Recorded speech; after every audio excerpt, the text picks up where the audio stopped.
Welcome back, 1570 AM WNST. My next guest is Nestor Aparicio. Nestor, welcome in. Dennis, football time. This is a lot of nervous energy going on right now around Baltimore as Al and Chris make their way to the big crab cake. Yeah, it's 0-1, man. We're not 0-1 much. 0-1 really starts to put a wet blanket on hopes and dreams and thoughts, even if you're going to Cleveland and they're the old Cleveland Browns, right? This is different. This is the best team in football coming in. And I have yet to meet anyone who is confident in regard to what we saw Monday and in what regard what we think we're going to see this Sunday night. Well, now you're talking to someone who's optimistic about the Ravens' chances Sunday night against the Chiefs. I didn't think the Chiefs looked that great.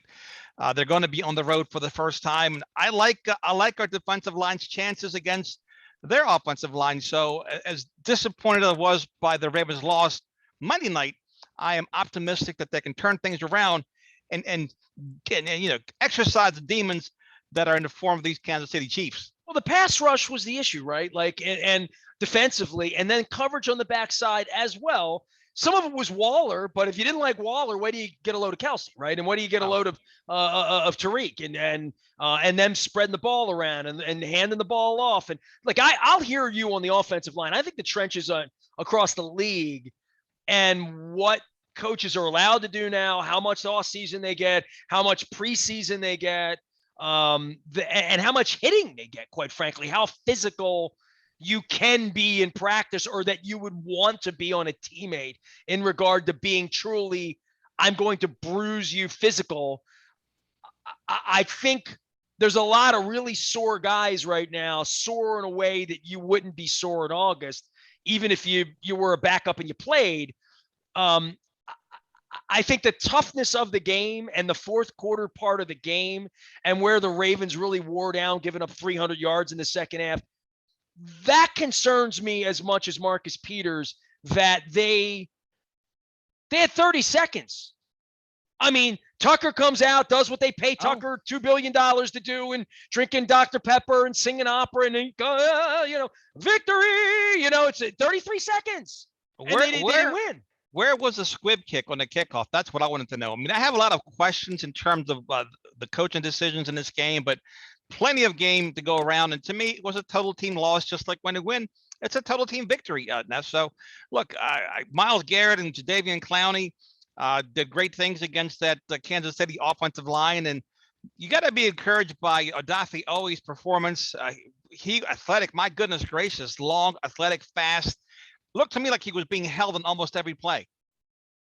Well, my wife sat with his family, and they were overjoyed watching their dude play in the first game. And I hope he becomes that Suggs kind of contributor, that Peter Boulware kind of contributor, a guy who's going to be here. Well, they put a lot of effort into getting the draft right.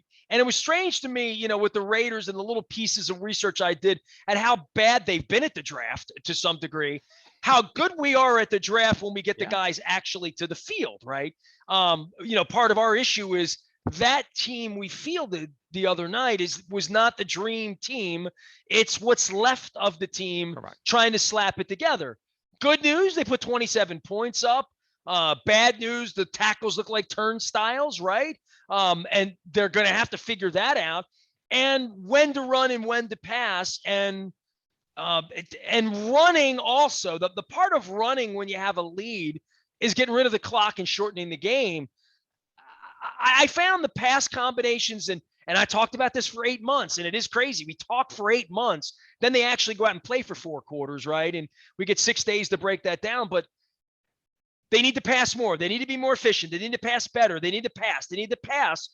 And then they start to pass, and I immediately tweet out, running looked like it worked. And I think these running backs, the committee they're putting together now in the absence of Edwards and Hill and Dobbins, that it will work eventually.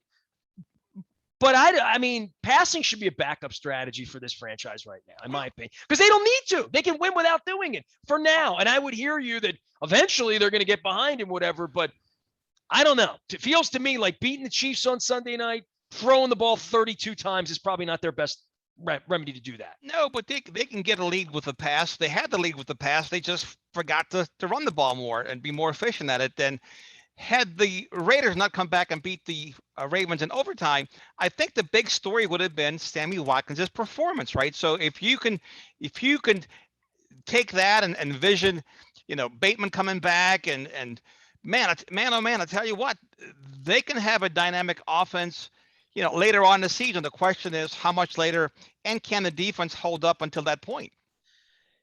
So Luke and I did 3 hours of radio after the game, and I'm in the press box, and I wasn't even bleary-eyed. I was very sober and awake. I was up late. I was wired for 2 hours after I got back to the hotel. I got 2 hours of sleep, jumped on the plane.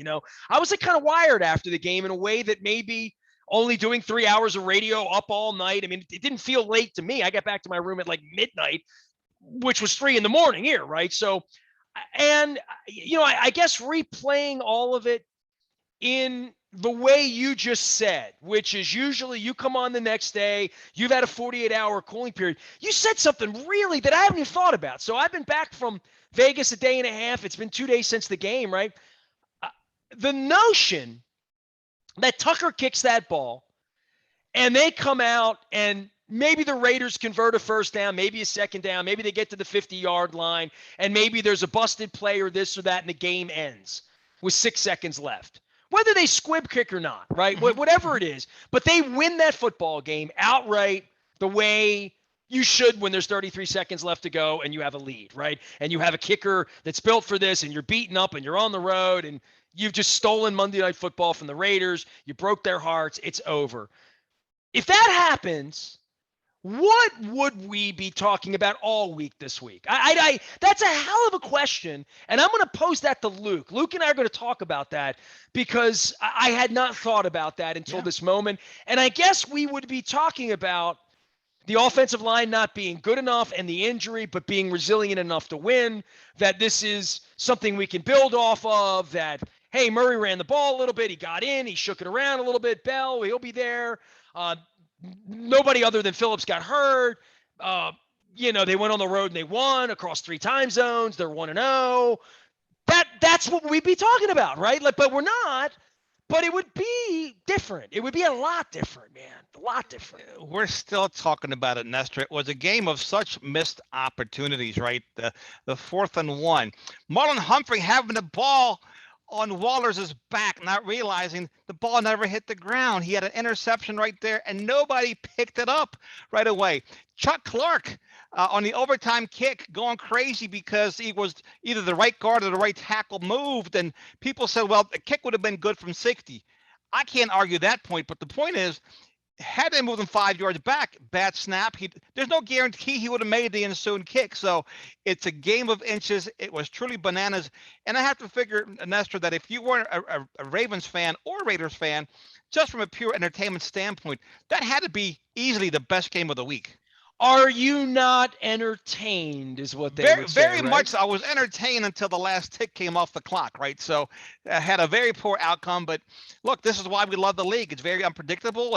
There were only, I believe, 3 blowouts. Every game went right down to the wire, beginning with the Bucs and the Cowboys game. And Cowboys fans still here at the store are lamenting a no-call, a pass interference. So this is why we love the NFL, because there's just so many different viewpoints and so many different possible outcomes. Well, the other part of this is because I'm not a gambler, even though I was in Las Vegas, the notion that the game was over and that I was looking down on my laptop, tweeting about the game being over, packing my thing to go down to the locker room to have John avoid me and everybody else. And they had lost the game. I mean, Luke tweeted ball game, and I left the tweets up there. And then I looked up and people were milling, and it looked strangely reminiscent of that Lynn Elliott thing. Yep. And then I looked up on the TV and I looked over at Jameson, and I'm looking around and nobody's leaving. And I'm like, all right, well, what am I missing? And then I'm thinking to myself, all right, they'll get the ball at the 1 foot yard. Okay, great. That doesn't work. Imagine these people holding gambling tickets. Oh my God! On the call at the goal line as to whether it was over or not over. And now Aver comes down with the ball and Lamar's got the ball. Little did we know there'd be a boo-boo with Andrews and then a boo-boo with Jackson. I mean, and when you're your tight end and your wide receiver are the ones making the boo-boos, you're going to lose, man. On the road, you're going to lose. It was crazy. I saw your tweets. I think one of them said that the line was the over-under was 50.5, and it looked like the game was going to be right at 50. And then, of course, we go into overtime, and there goes the over. So you're right. Lots of money changed hands multiple times on this last Monday night. Well, I want to be. I hope I'm that entertained this Sunday night. If I'm that entertained, it'll mean it's a good football game. I just want the Ravens to have a chance to win. I'm struggling, and you could talk about the offensive line of the Chiefs. I'm struggling to find reasons to really like what I saw on Monday night. I don't think the Raiders are very good either, by the way. So I'm finding that the injuries and the next man up, and when I talked to Brian Billick about that this week, by the way, I busted his chops badly. He's Mr. Next Man Up, right? He on my airwaves went the other way and said next man up it's not really a thing. Is that what he said? I swear to God. Next man up works. And I sold that for a while, but when the next man up's a 4-stringer, you're in deep boo-boo. Look, you have no other options as a head coach to say that, right? You got to beat that drum. That's got to be your mantra, right? The next man up. And I don't blame Coach for doing just that and saying that. But listen, I feel fortunate. I'm not a Packers fan. They got blown out. The Titans got their butts whipped. And who else? I mean, the Vikings lost to the Bengals. So hey, the Bills and the Browns are 0-1, right? Hey, there's a lot of high expectations, but then you got to go out and win. Right, and some teams got blown out. At least the Ravens showed up. They played, I guess the best that they could, and a lot of things went wrong for them to lose. I didn't think it was an embarrassing effort in any way. I think they're a depleted franchise right now, and therefore I've lowered my range of expectations. Therefore, if somehow they win 34-31 on Sunday night because Mahomes throws them a couple and they get some pressure, Owe, Houston, Bowser, McPhee, it doesn't matter, Patrick Queen, that they can harass him a little bit. Our crowd can get on his ass a little bit. Maybe at 11 o'clock we're chewing our nails and it's a great ball game. And I hope it's the NFL. It's designed to be like that. But I am concerned about how they looked against the Chiefs last year. I am concerned about Lamar's head against them a little bit. And even in the aftermath of the game, anything could happen. That's the 5% of the season has been played for the Ravens. After Sunday night, they'll have 89% of the season left. The next games are against the Lions and the Broncos. They can be 2-2.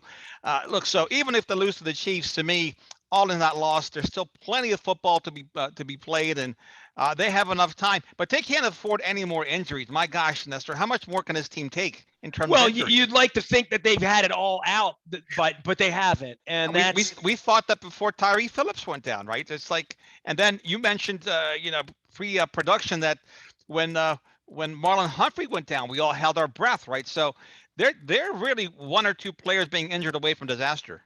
Well, and that's probably getting out of this game Sunday night. You got to win, but you got to stay healthy no matter what because of these, 15 other games now, right? Literally. Yeah, and the Raiders were banged up, right? They lost an offensive lineman, Josh Jacobs. He was banged up, and then Ngakoue goes out with a hammy. I mean, look, you talk about attrition, and they're adding an extra game in the regular season. Now they got to go 17 plus the playoffs, 21 games, Nestor, if a team gets to the Super Bowl. All the more reason I don't love Lamar Jackson getting hit 13, 16, 15 times in the middle of the field every week. That concerns me more than anything, because if anything were to happen to him, this would be not a very good football team. He's right now option 1, 2, and 3. He's the marked man, and I'm sure he will be, opening the cape and playing the role of Superman on Sunday night, or will feel like he has to be that guy, because right now he probably has to be that guy. Well, hopefully Greg Roman, when the team's on the road and the offensive line is a sieve, hopefully he can see to it that they roll Lamar out left or right, so that way at least he has a chance to either run the ball, tuck it in, or throw it downfield, versus being blindsided, right? Which, he had 3 fumbles, lost 2 of them, and that's going to continue to happen, particularly on the road, if that offensive line can't pass block. Well, communication with handing off the ball. I thought from the beginning when they drafted him that was going to be problematic, that the ball would hit the ground just because you're exchanging it in a way that it's a high risk. Not that throwing the ball is low risk, but I think the exchange of you take it, no, I got it, we're going to read it, who's going to do what, and how hard am I going to clamp, and all of that, that can't be put together in 72 hours and taken out onto the field with confidence in Las Vegas. I find that hard to believe. It's no doubt about it. No, and we can see where this season can become a good one, a solid one, if they can get their running game going, get everybody get their running backs healthy and on the same page. But we can also see where this season can easily come off the rails quickly. One of our good friends, Steve Levy, talked about this is reminiscent of 2015 when a team had all the injuries. I hope that they don't go down that road. Well, it's always good visiting with you, but I hope this time next week, if it's 0-2 and headed to Detroit, that would, and it feels like, the underdog status and all that, it feels like we're going to be going in that direction. And to Harbaugh always says, it's never the easy way. It's always the hard way. 0-1 is definitely the hard way, Den. Hey, and Jared Goff, I mean, he led it up, almost led the Lions back to comeback victory over the Niners. That's going to be a tough out. Every game in the NFL is a tough game. Denver's playing great. You just said, Denver what is about playing that? very well. Good defense and whatnot. It's the NFL. It's a very competitive week-to-week league, so let's not forget about that. And hopefully the Chiefs don't show up Sunday night and the Ravens do. Well, Dan, if it all falls apart, I'm thinking my shirt right now and your shirt, by like week 6, when the Chargers come in, we can just like wear these because they need fans. You know what I mean? Like literally, Chargers need all the love they can get. So we're not competitive. At least we're dressed. One week we're both going to come on the same shirt. That'll be great. Then, this is one of my least favorite shirts because it's yellow. It reminds me of the Steelers, but also my Towson University Tigers. So, and UMBC. UMBC, the Retrievers. There you go. It's also half of Kelly Green and Gold, my Dundalk High. There you I'll go. start singing the Owls. The Owls, right? The Owls. The Mighty Owls, yes. The Mighty Owls. Let each fellow join our chorus. Echo far and near. Absolutely. Boom. That's what's up.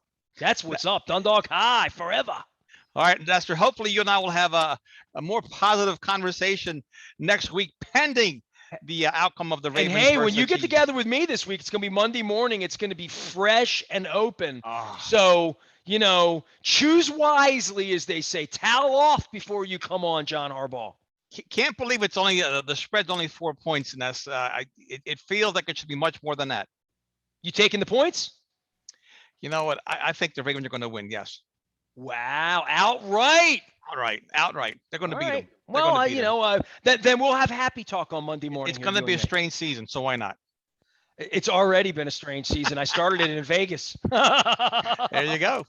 Appreciate the time. There it goes. Nestor J. Aparicio here in 1570 Baltimore Positive WNST. We'll take a quick break. Come back right after this.